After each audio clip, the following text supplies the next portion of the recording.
Hey everybody, welcome to B Grade Economics Road Trip, where we're going to go over market analysis and current economics news and updates. We'll be covering current event topics, things that we just want to have a conversation about, or things that we're looking out for in terms of market watching and attention. I'm just going to start this because I have a tendency to go through thoughts in my head in the car, and I figure that if I'm out on a trip, I might as well just turn it into an informational topic. So let's begin. We're going to talk about market activity currently. We're seeing that the S&P 500 and the NASDAQ are recovering. The Dow Jones Industrial Index had the worst collapse in its history in terms of single day downward trend. And it's made almost about a 70% recovery from that downward trend. And what's interesting is that most of this crash was believed to be caused by COVID fears, as we saw an increase in the news reports of the new variant about 2 weeks ago, the Omicron variant.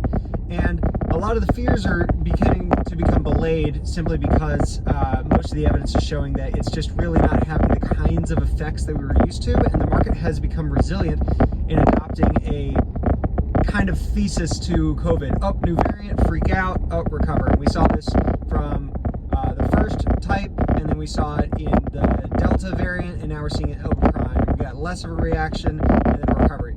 On top of that, we look at the Federal Reserve, right? Because we're really just looking at key indicators and signal, and the Federal Reserve has been doing QE nonstop. Now, in October of 2021, they stated that they were going to begin reducing their asset purchases by about $10 to $15 billion per month.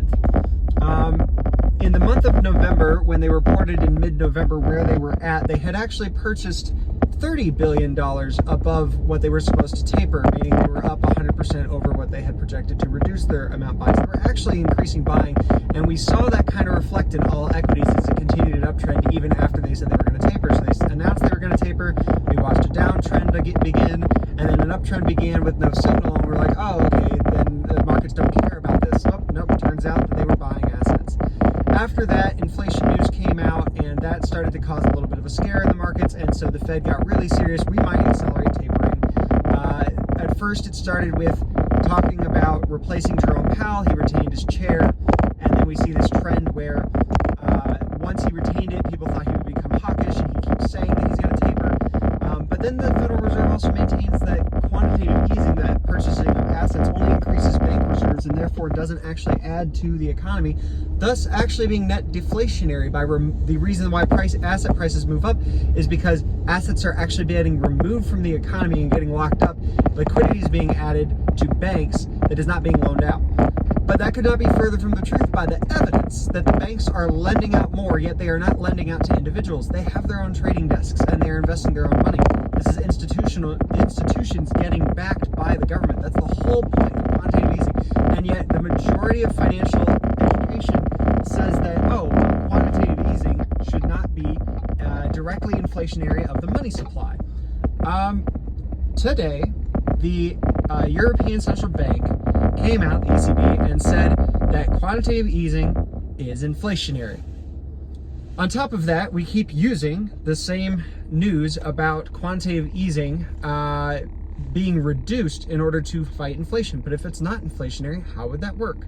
It doesn't seem to make sense.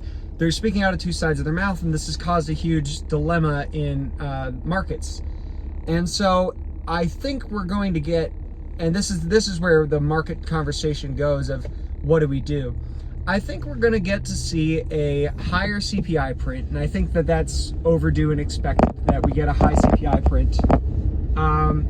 And that high CPI print is going to probably equal or exceed 6.2 that we got the year over year from the month of November.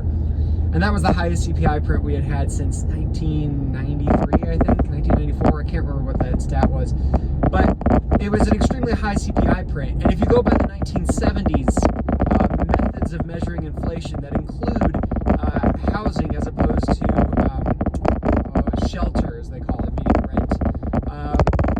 When you start to include most of this evidence in the old manner, we're at around 13% CPI, which would put us at peak levels of 1970s inflation. And so this is just concerning for anybody watching, because ultimately, when it comes to your investments, their year-over-year return expected is now not going to outperform in your indexes. And so major speculative stocks, when we saw this sell-off, were falling, and the only thing that was really saving the indexes were big stocks. Smaller stocks have made recovery, but not as much as the big ones. We have mainly Apple, Tesla, and Microsoft making most of these recovery prints that are kind of pushing this move. And when you see this divergence between small cap equities and major equities holding up the ETFs, that is largely when we should be highly concerned that we are going to see a correction once those big ones start to topple. Now, the small ones already being down a lot allows you a little bit of wiggle room, but as I've said, the ETF is likely to fall, but that means that everything else could fall even worse, and you end up in a deflationary spiral. So if the Fed tapers, we know that it has a real input into the liquidity into the system via inflation. But at the same time, inflation is going to damage balance sheets. So you're kind of in a rock and a hard place where a taper is just going to kill the market. But then allowing inflation would make the market maybe not fall as fast, but in real terms of purchasing power, you're not going to get as many gains. And so then you'd still get a sell-off to an extent where the market's looking for yield somewhere else, or at least safety in their monetary supply.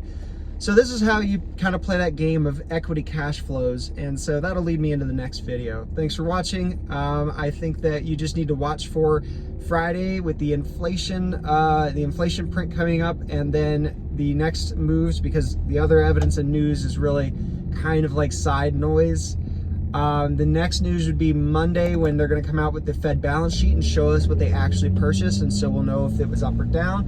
And then Wednesday next week is the 15th is going to be when they have the rate interest meeting, which means that they're probably going to talk about how they're going to taper or what the expectation is. And so the market's going to react in a weird